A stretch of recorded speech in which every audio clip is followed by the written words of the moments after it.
And now, What's My Line? Brought to you by Stop at Spray Deodorant. Poof, there goes perspiration. Poof Deodorant Body Powder, the body powder you spray. The Nest Shampoo, the new flowing cream shampoo.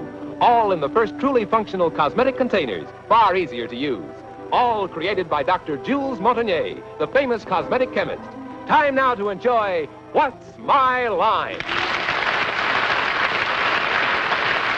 And now let's meet our award-winning What's My Line panel.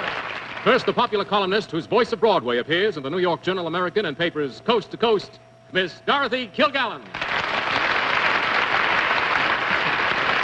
On my left, the amusing young gentleman whose fabulous new record called Bebop's Fables is amusing disc jockeys and people from coast to coast, Mr. Steve Allen.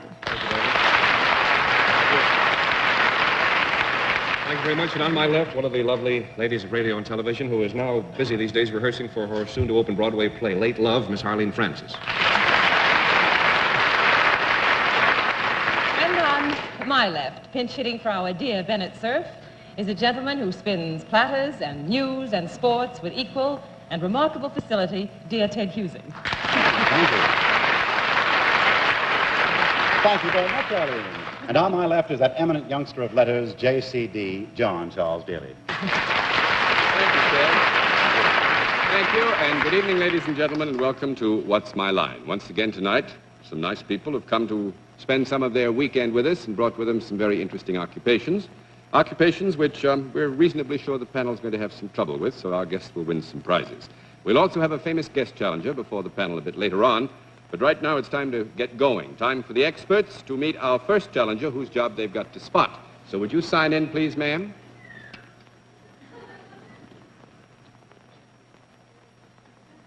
Dolores Crelo, is that right?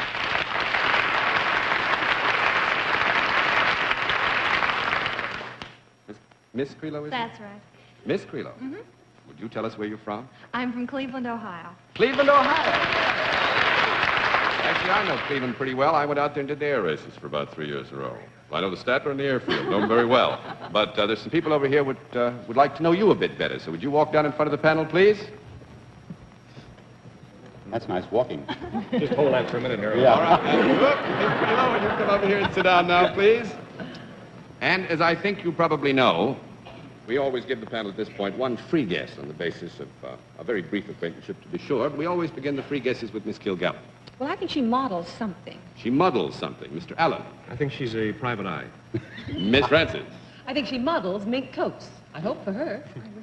Mr. Husing. I think she's a graphologist in a typewriter company. Well said. Oh, that's so. Well, great. I wanted to get in there quick. No, I'm afraid nobody has it. We'll let our viewers have a further look, lucky viewers, at Miss Crelo, and at the same time we'll tell them what her line is. But, Miss Crelo, the panel's got to work, and if you make them work hard enough, we'll be flipping cards here very rapidly, and every time we flip a card, they lose $5, and we keep the record this way. 10 of these flips, and they have lost the game. All right, Miss Crelo is salaried. With that, let's begin the general questioning with Steve Allen. Oh, all right. Is there a product of any kind connected with what you do? Yes, there is. Might this product, for any reason whatsoever, be described as a pleasant product? Oh, yes. Is it within the realm of possibility that I could ever have come into contact with this? Yes, there is a possibility. If I were to use this product right now, or if I were using it, could you notice it? Yes. Is it perhaps then something that might be worn? Yes. Would I attract any undue attention if I were to wear this on the subway? Yes, you would. And for some mysterious reason, that possibility is amusing. Could this be worn at the beach? Yes. And that's not amusing. Now we're getting someplace. When John and I, let's say, were young children, might we ever have jumped into the old swimming hole without one of these on? Yes, you might have.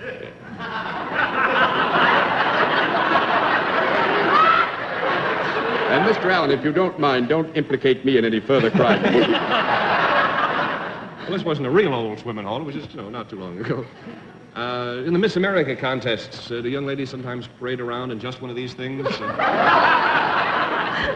No. 1 down and 9 to go, Miss Francis. Is it possible that this is not precisely apparel? It is possible. Is it,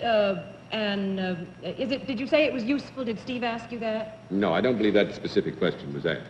Well, may I ask you? Maybe. Is it useful? Is it useful? Yes. Well, yes, it's been put to use. Could you buy it in a department store? Yes.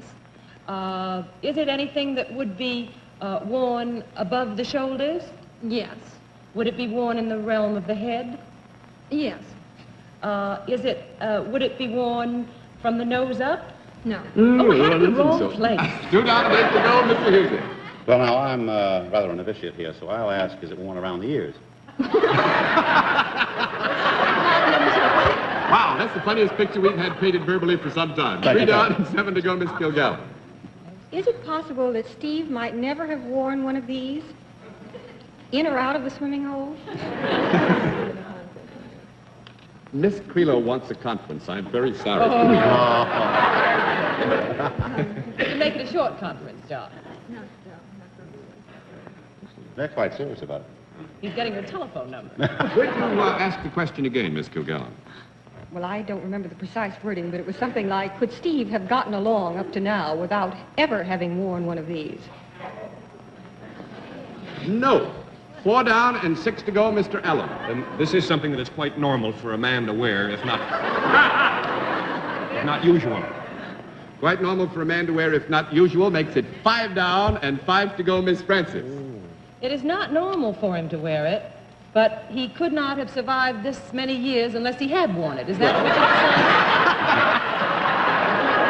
I don't like the tenor of this whole thing here. We're getting a little bit ambivalent. Actually, the reference was specifically to Steve Allen. Oh, to the Steve question Allen. was, could he have gotten along this far without ever having worn it? And He in said- his case, we said no and flipped the card. He could not have gotten along without ever having worn it. Now, that is it, isn't it? That's what you've said, isn't it? He could not have gotten along... In his case. In his case. Yes. The same thing would not be true of Ted Husing? You mean it's just... Well, special actually, to- I can't give you any more information than the Oh, information come which I gave you a on. moment ago. However, you said you could buy it in a store. That's for sure. And it can be seen by the naked eye. If it is worn, it can be seen. Correct. Yes. Is it something that... you say it must go from the nose down to the chin, then, something that goes in that area. Is it something that goes in the center of the face, between the noses, rather than being extended out to the ears? It's got that look. Yes. Could it be a beard? No. Steve hasn't got a beard. Is it made of a soft material? Sure, I would say softish, yes. Do After a good ladies many wear years these, of did you experimentation, say? I might add. What? You said that ladies wear these too. Yes. Yes. Do ladies use them more than men use them? Yes. Is it in any way an aid to beauty? Yes. Well, of course, if it's a chin strap or something like that. You want to ask the question? Is it anything that holds something up that has a tendency to fall down?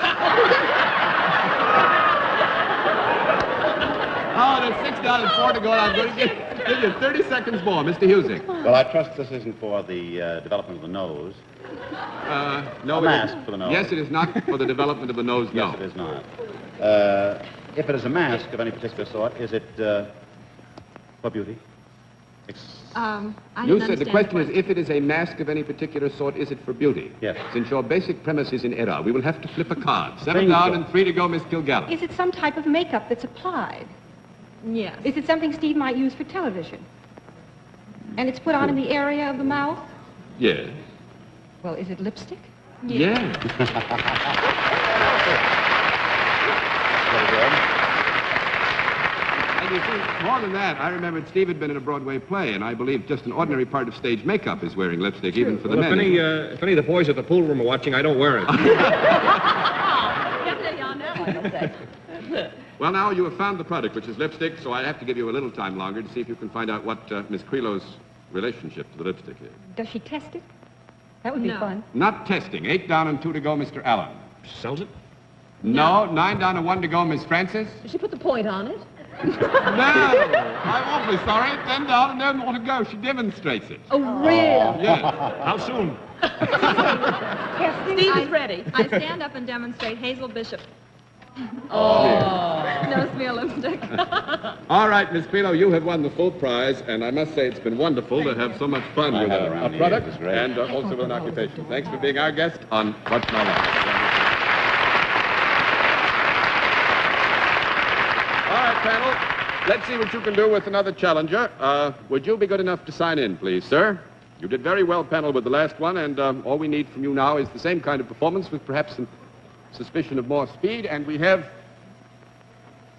George A. Connor, Jr. How do you do? Where are you from, sir? Coral Gables, Florida. Coral Gables, Florida. You came up here to enjoy the sublime and temperate climate of New York, I dare say. Would you then take a walk down and let the panel meet you, please? Shake hands, Mr. Connor. Welcome. All right, Mr. Connor, would you come over here now? Come over here and join me. And at this point, we let the panel have that usual free guess, and we always begin with Miss Kilgallen. I think he's an alligator trainer. An alligator trainer, Mr. Allen. I think he's a racetrack employee. Miss Francis. I think he has a camp for, building up boys. Mr. Husing. I think he's been brought up here to find out why for the New York Giants. No, very interesting answer, but not absolutely correct, so we will let our viewers have a further look at Mr. Connor, and at the same time, we will tell them what his line is.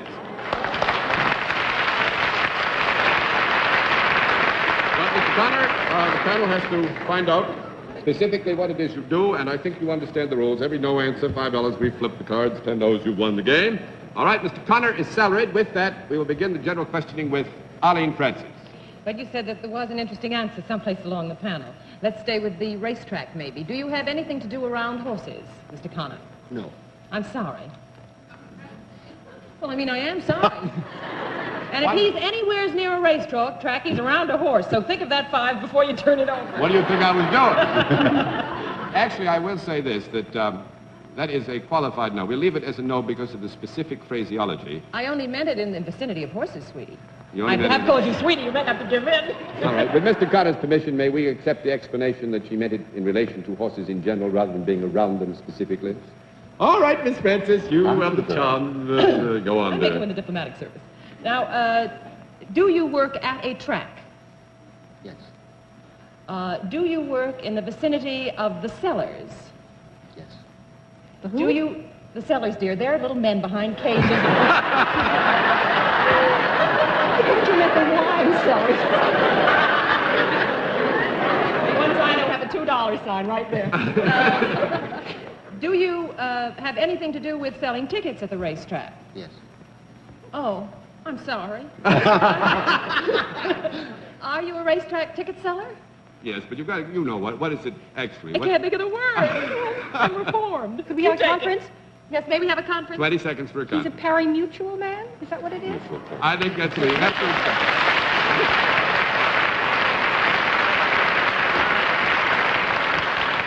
With a very substantial platform laid down by Mr. Allen and a very fine assist by Miss Francis, Mr. Connor, I'm afraid we didn't give him as much trouble as we'd like to. But I tell you what, I can't think of anybody coming this way from Florida, all this way from Florida, not having any prize at all, so we'll just flip some cards. Flip. What do we got?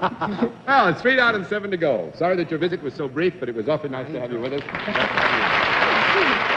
Now we come to the special feature of our program, the appearance of our mystery celebrity.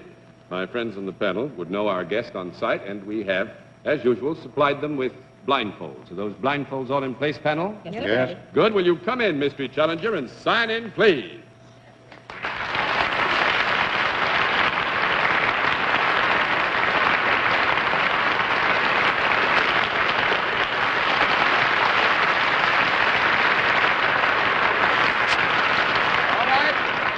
Panel, as you know, in the case of our mystery celebrity, we dispense with all the usual preliminary questioning. We get right down to the general questions, which we will begin with Miss Dorothy Kilgallen. Are you in the entertainment business? Yes. Ooh. You sound so rugged.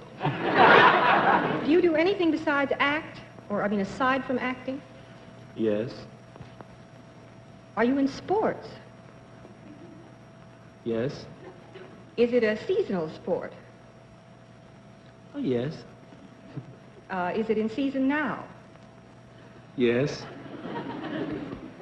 Is it considered very popular in America and Japan? I think so. Is it baseball? Yes. Well, I know so few of you boys by voice, I'm going to pass to Steve. Steve, take it. Well, I know quite a few Japanese baseball players.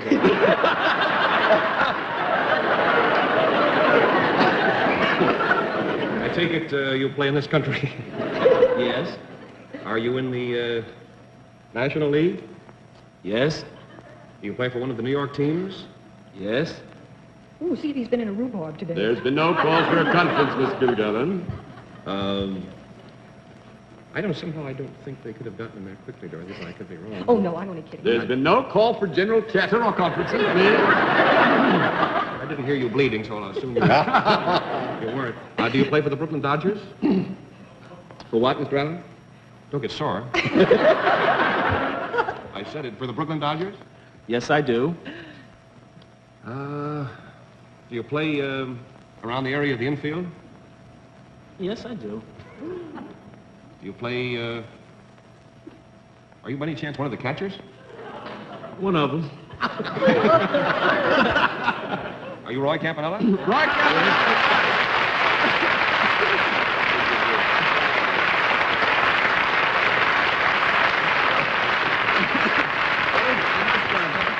I must explain our strategy to Roy, because Roy said, well, what can you do? And actually, we had something in mind. We thought you might get onto sports when you heard that deep voice. And we thought you might get also onto a little game called tennis, the national championships of which being played at Forest Hills. Oh. But they hit on baseball right away. But this is a great day in Roy's life. I know all the baseball experts and aficionados know that Roy hit his 38th home run, right? That's today, which beat a record. It beat Gabby Hartnett's 1930 Cubs record. And then you also brought in 2 runs, which gives you the highest, no, you equal the RBI record, That's right? right. So he's had a very hot day, but he didn't have a hot time with the panel. And the panel gave him a rough time. But Roy, it's awfully nice of you to come to be our guest. And would you say hello to the panel? Yes, I will. Glad to see you.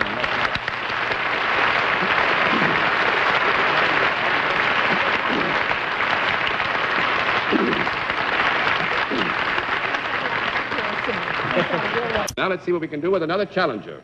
Would you please sign in, sir?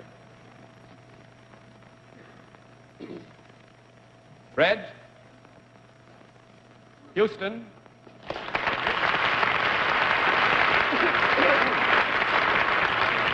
Mr. Houston, before you meet the panel, we would like you to tell us where you're from. I'm from Warwick, New York. Warwick, New York. Was that upstate New York? Ah, fine. Well, now, if you would, go and meet Mr. Husing, Miss Francis, Mr. Allen, and Mr. How are you, Gabel. Mr. Houston? Hello. Mr. Houston?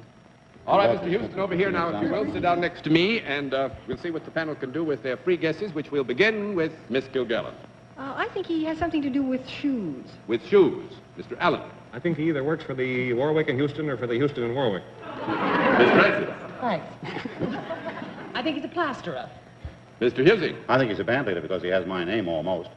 No, I'm afraid he isn't. So sorry. Nobody got it right. We'll let our viewers have a further look at Mr. Houston. At the same time, we'll tell them what his line is, but the panel got it then. All right, Mr. Houston, the rules. No answer, $5, 10 cards flipped, $50, you won the game. All set? Mr. Houston is self-employed. With that, let's begin the general questioning with the name that sounds so much like Mr. Husing's, Mr. Husing. Thank you. Mr. Houston, is there a product involved in your occupation? Yes. Mm-hmm. Is it a product you can find around the house? Yes, it could. Did you find it outside the house as well? Could be. Could be. Is it a very large product? Give us a In comparison. a sense, well, is it a house? Is it a house? No. That's 1 down and 9 to go, Miss Kilgallen. Is it smaller than a house? Yes. It's small enough to put inside a house easily. Is it small enough to put inside of a house easily? Yes. Mhm. Well, would it be not unusual to find this product in a house? I would say that there are many circumstances under which it would certainly not be considered unusual to find this product within or in the immediate environs of a house. If you had this thing, would it be regarded as something other than a necessity of life? It could be, and also it might, on the other hand, be considered a necessity. It would depend on the application of it. Would this be equally appropriate for a man or a woman to buy Yes, we wouldn't care. No. or to use? Mm-hmm. Would children also take some interest in this? Mm-hmm. Yes, Is this by any chance anything alive?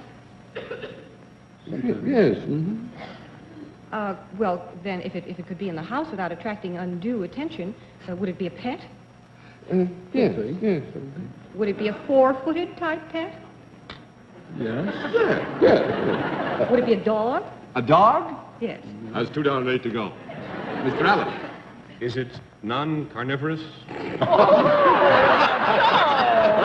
said that? Of course, if you're going to do this, I'll pull that old bromide. You must have been eating alphabet soup tonight. Yes, it is non-carnivorous. I see. Is it vegetarian? Not necessarily. So sorry. 4-footed vegetarian. Who do we know? Bennett Cerf. Oh, please. Yeah, it's basically vegetarian. You've got about less than a minute to go. Is it a farm sort of animal? Yes. In the house? In the house? Where they have large farms. Would you ever have it in the parlor? There are circumstances under which it would be found in the 4-footed parlor, vegetarian. but not in Mr. Houston's house. Is it any relation to the goat? To the goat? Good heavenly days. 3 down and 7 to go, and I'm afraid the time has gone by, so by default we will give it to Mr. Houston on an elapse of time. And you'd have been at it very soon, because actually Mr. Houston is a rabbit breeder, you know? And little children like rabbits for pets, and they have them in the house. And so, Mr. Houston, you get the full prize by default on time, and our thanks for being our guest in What's My Line. And in just a moment, ladies and gentlemen, we'll give you a preview look at one of our guests whose line our panel will be asked to try and identify on next week's program. Till we see you again, this is John Daly saying good night, Miss Dorothy. Good night, Harvey. Good night. Good night, Dorothy. Good night, boys, and good night, Arlene. Thank you. Good night, boys. Nice to have had you here, Ted. Good night. Oh, it's a great pleasure. Good night, John. And good night, ladies and gentlemen, and thanks for being with us on What's My Line? 12 years I've been driving this bus. Never an empty seat. Suddenly, I got nobody. What'd I do? Where'd all my ladies go? They're at home playing Bingo America with Patrick Duffy. Print your card and play Bingo America tomorrow at 7 on GSN.